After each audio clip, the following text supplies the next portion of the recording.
100 countries worldwide are set to join South Africa today in its commemoration of Nelson Mandela International Day. This year will mark the first time the day has been celebrated without our liberation struggle icon. Zindzi Mandela, the daughter of the late Nelson Mandela, is joining us in studio now to share with us how she and the family will be celebrating Mandela Day. So nice to have you, Zindzi. Thank you for popping in. Thanks, Leanne. Yeah. Thanks for having me here. I know you've been up since 2 o'clock this morning, preparing for what you and the family are doing. Tell viewers, what are you going to be doing? Well, we'll be in Soweto with my mother and family members at the family restaurant on Vilakazi Street. And we're inviting the elderly from Mdeni Old Age Home.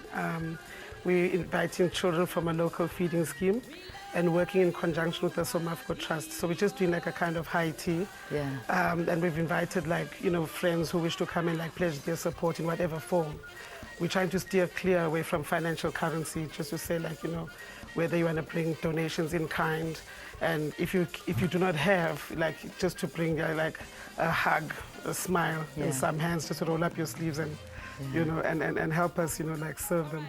How does it make you feel looking at how many people are going to be doing good today? Because, it's just, I've noticed that today, out of all the days that Mandela Day has been around, this holds so much more significance. How does it make you feel?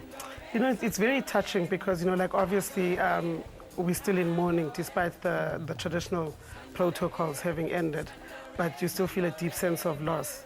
But there's something about this Mandela Day campaign that, this particular time that makes it feel like, although Tata's not with us, he's so very much with us. In the initiatives that everybody's doing, it suddenly seems to have come alive. Yeah, it is. It does feel that way, doesn't it? But for you, it can't be easy. How are you feeling? It's the first time without him. Yeah, well, I think the challenging part is going to be when the family gathers at our Houghton home at 2 o'clock. Because nobody sits in his chair, and that's when you really feel his absence, and you hope to hear him cough, you hope to hear him laugh, and they're just reminders, Leanne, in every little thing, when you've lost somebody, it's in sights, it's in smells, it's in sounds, his favorite music. There's just so many reminders. It's in the smile of a child because of what children meant to him.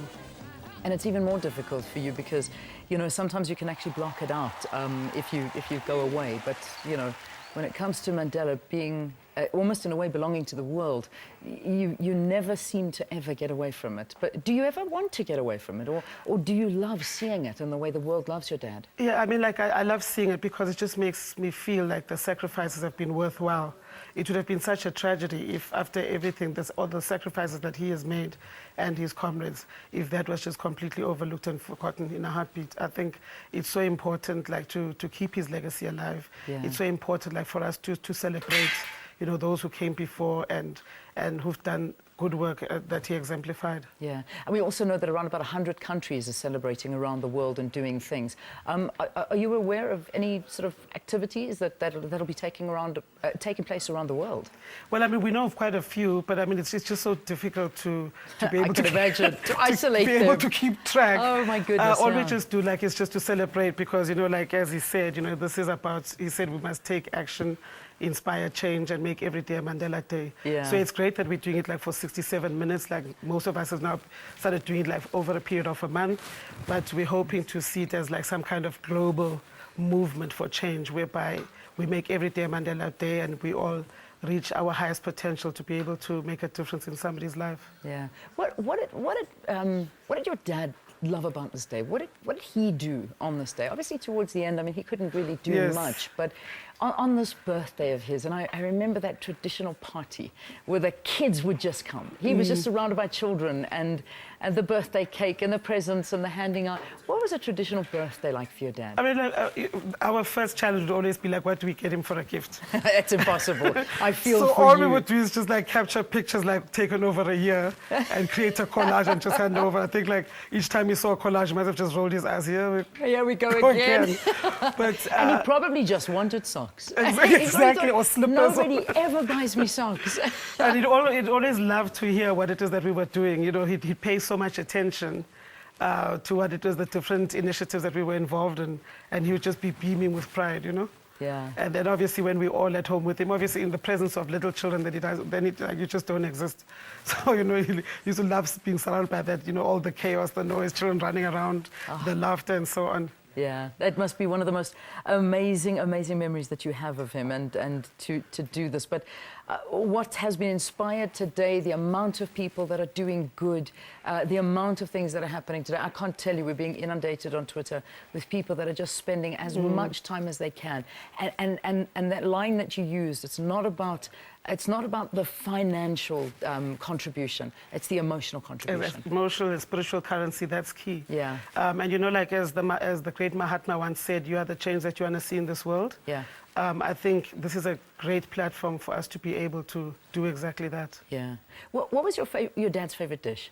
Oh, biryani. Yeah? He loved. Really? And obviously, yes, he loved biryani, you know, with that sour milk that you pour on top. Yes. He loved his curries. And then he also liked traditional food. Okay. You know, he loved like the sour milk. We call it mpogo, like where you've got your gravel pap. Sour milk, that he really, he loved it. really so is that enjoyed. what's on the menu for lunch today? But what used to make me laugh when he came out of prison, he used to have this old prison habit of having soft porridge and then you put a slice of brown bread in and you eat. Oh my gosh. It was so hilarious. You would just watch this and even think, when I travel with him on some of the international trips, he would do this and people would be frowning but not quite wanting to comment, you know, like old habits die hard. Yeah, and they just probably copied him just to say, well, okay, I suppose we better do the same thing. Zindzi, thank you. Enjoy the day in the memory of your dad, and we're all going to do it as well, because it's just such a lovely feeling in South Africa, even though these global events that are happening right now, I opened the show saying that on such an incredible day here in South Africa, to have so many sad international events happening at the same time, from plane disasters and what's happening in Palestine and Israel, I think your dad would not be happy with what he's seeing. He would not be, but you know, I think we should try to learn from, you know, the example that he set as a man of peace, reconciliation, and justice. That's part of the aspects of his legacy that we should truly try to keep alive. And those of us who have a voice should try to, you know, do something about it. All right, Zindzi Mandela, thank you very much for taking the time, for coming and talking to us this morning. It's always an honor. Thank you.